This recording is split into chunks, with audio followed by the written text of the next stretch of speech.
Donc moi, c'est arrivé en 1994.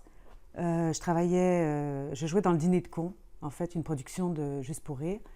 Et je dois dire que Gilbert Rozon, je le connaissais peu ou presque pas à l'époque, on ne l'avait pas vu. Mais ce soir-là, c'était le soir de la dernière et il y avait eu une petite fête dans un restaurant et il est venu. Et sincèrement, je n'ai pas souvenir qu'il m'ait adressé la parole de la soirée ou qu'il m'ait porté quelconque attention. Tu sais, j'entends beaucoup parler de filles qui se sont fait harceler pendant des mois et tout ça. Moi, je n'ai pas du tout le souvenir qu'il m'ait même regardé durant cette soirée-là. Et ma voiture était au garage, donc quand je suis partie, il m'a proposé de me raccompagner parce qu'on habitait dans le même quartier, Outremont, à l'époque. Alors j'ai accepté et on est parti dans sa décapotable et c'était très agréable. Il n'y avait rien de déplacé, il n'y avait rien de... Vraiment, je ne me sentais pas du tout en danger. Et puis arrivé chez moi, il m'a demandé de monter dans mon appartement et là je me suis dit, bon, ça y est, j'ai un problème. Et je lui ai dit non, écoute Gilbert, je dois aller promener mon chien et après ça, demain matin, je me lève très tôt, donc non. Alors, il m'a dit, ben, je vais aller promener ton chien avec toi. On part, promène le chien, ça dure 1 heure et demie, je ne sais plus comment m'en débarrasser. Il me dit, il va comprendre, il va partir, mais finalement, je reviens à la maison et il est encore là. Fait que je lui dis, bon ben Gilbert, au revoir, c'était une belle soirée, merci. Il pousse la porte, rentre dans l'appartement et la première chose que je me souviens, c'est qu'il me plaque au mur, qu'il m'embrasse, qu'il m'enlève ma robe. Et là, je fais, OK, là, je sais pas comment réagir, sincèrement. Et je me dis, bon ben là, soit on s'en va vers une bagarre, soit on... Je me suis dit, qu'est-ce qui est le plus simple pour moi, c'est de me laisser faire. Et donc, je me suis dit, ça va durer 10 minutes, il va s'en aller après, puis j'en ai débarrassé. Et c'est ça qui s'est passé.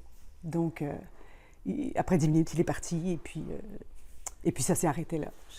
Voilà. C'est ça mon histoire. Le lendemain, vous vous êtes senti comment? Bien, j'en ai parlé à personne. C'est pour ça que je suis étonnée aujourd'hui que mon nom sorte, parce que j'en ai parlé à personne. Parce que dire? J'ai été, en quelque sorte, on va me dire, tu as été consentante, tu l'as fait. Moi, je dis qu'il y a une nuance entre être consentante puis en avoir envie. Tu sais, coucher avec quelqu'un pour s'en débarrasser, pour moi, c'est pas la définition d'être consentante. Après, je m'en suis voulu. Je me suis dit, j'aurais peut-être dû le repousser, mais il faut remettre ça en contexte. J'étais jeune. Il y a toujours cette espèce de relation de l'employeur. Moi, j'étais son employé, en quelque part. C'était un homme très puissant, donc capable de... Moi, je commençais ma carrière, là, j'étais jeune et capable de barrer quelqu'un dans le milieu. Enfin, tout ça m'est passé par la tête. Et pour moi, c'est sûr que j'étais pas... je m'en voulais. Je ressentais en fait la honte que lui aurait dû ressentir. C'est ça qui est épouvantable, c'est que moi, je ressentais la honte et la culpabilité que lui aurait dû ressentir. Mais que visiblement, il ne ressentait pas parce que je l'ai recroisé quelque temps après dans un vernissage. Et il me dit tout bonnement, « Ah, excuse-moi, j'ai pas eu le temps de te rappeler. » Et là, je fais, « Gilbert, ne te sens pas obligé de me rappeler. C'est correct. » Mais là, je me suis dit, mais c'est incroyable Lui, il pense qu'on a eu une relation consensuelle, agréable, fun. S'il pense que c'est ça, avoir une relation avec une femme, c'est... Enfin, je ne sais pas sur quelle planète il vit, mais moi, c'est pas du tout ma définition de... Je vous demandais, la relation, vous la qualifiez comment? Est-ce qu'on peut dire que c'est un viol, c'est une agression? Comment vous qualifiez tout ça? C'est difficile. C'est difficile. Sur le coup, je ne l'ai pas vécu comme un viol. À proprement parler, puisque, en quelque part, j'avais consenti cet acte-là. Mais agression, oui, certainement. Il y a eu un envahissement de mon espace privé, il y a eu une relation que je ne désirais pas, il n'a pas été violent, mais il y a eu très nettement, il voulait arriver à son but et il y est arrivé, quoi. Donc, c'est certainement pas une relation... Moi, j'en garde pas un bon souvenir, ça, c'est certain. Vous aviez quel âge à ce moment-là? J'étais en 94, 34 ans, je pense. 34 ans. Ouais. Donc, vous dites toute jeune, votre carrière commençait. Oui, j'étais quand même... Vous avez dit que vous n'en avez jamais parlé. Non. Vous avez entendu, justement, les témoignages des autres femmes et ça vous a décidé à parler. Pourquoi? Mais je savais, hein, je sais pas, j'avais entendu à cette époque-là beaucoup de rumeurs et tout ça. Après, il y a eu l'histoire du manoir Rouville, qui ne sont pas du tout surprises qu'il ait été la croupière.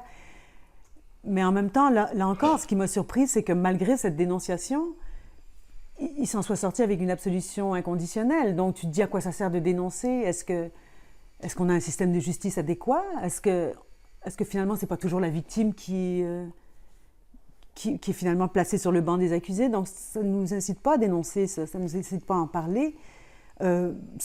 Moi, j'avais un sentiment de honte, c'est certain. Je me sentais pas bien avec ça, j'avais pas envie d'en parler. Et aujourd'hui, je le fais parce qu'il y a tout ce momentum, là, il y a Harvey Weinstein, puis il y a les allégations d'agression sexuelle un peu partout. Donc, d'autres femmes le font, et ça me donne le courage de le faire. Et ce qui me choque aussi, c'est que c'est difficile d'oublier quand la personne qui nous a agressés est continuellement dans les journaux, est continuellement encensée pour ses qualités d'homme d'affaires, de ci, de grand Manitou, de l'humour, etc., etc. Et nous, on a une autre vision de cette personne-là, et on se dit, mais quand même, c'est dégoûtant, quelque part, que ces gens-là soient encensés, et nous, les victimes, on soit contraintes au silence, par peur des poursuites, par peur des représailles, par peur de se faire traiter de tous les noms, par peur de vouloir faire mousser notre carrière, par peur d'être accusé de toutes sortes de... On a toujours l'impression que ce sont les victimes qui sont accusées. Tu l'as cherché, t'avais qu'à le mettre dehors, c'est de ta faute, t'as accepté. C'est inouï quand même. Est-ce que vous avez déjà pensé à porter plainte? Jamais. Et maintenant? Non. Je ne porterai pas plainte parce que s'il m'avait réellement violée, là, mettons, si un inconnu me viole dans une ruelle, c'est évident que je vais porter plainte. Mais je ne sais pas pourquoi, quelque part, là, c'est épouvantable de dire ça, puis là, ça relève de la psychanalyse, mais je ressens probablement le même syndrome que les gens qui connaissent leur agresseur, là, et qui ne veulent pas forcément le dénoncer, je ne sais pas. Mais là, vous le dénoncez. Ben, c'est-à-dire, je ne le dénoncerai pas à la police. Enfin, mais en parlant publiquement, ça peut faire le même travail, en fait. Oui, c'est-à-dire que ce que je voudrais, c'est que ces comportements-là arrêtent. Dans notre milieu, on est soumis à ça de toutes sortes de façons. Que ce soit des pressions des réalisateurs pour qu'on se mette tout nu à l'écran, ou que ce soit des réflexions un peu déplacées, des espèces de... notre métier, on est beaucoup dans la séduction, mais parfois, ça dépasse un peu les limites. Je sais que tous les milieux, je sais qu'il y a du harcèlement dans tous les milieux. Et c'est pour ça qu'il est temps que les femmes se réveillent et disent « ça suffit, on ne veut plus de ça. On veut plus de ça, on veut des relations égalitaires où on veut travailler dans le plaisir, on veut que ce soit agréable. On ne veut pas se sentir harcelé, on ne veut pas se sentir sous pression, on ne veut pas être obligé de faire des choses par peur, on veut pas... C'est affreux de travailler dans ce contexte-là, il faut que ça change. C'est pour ça que j'en parle aujourd'hui, c'est parce que, hommes comme femmes, on doit tous se réveiller et dire « ça suffit ». On n'est plus dans les années... tu sais, je lisais une biographie de Marilyn Monroe qui était obligée de coucher avec tous les producteurs au début de sa carrière. Je veux dire, on n'en est plus là, ça suffit. Ça suffit, le droit de cuissage, ça suffit. Les hommes préhistoriques, ça suffit.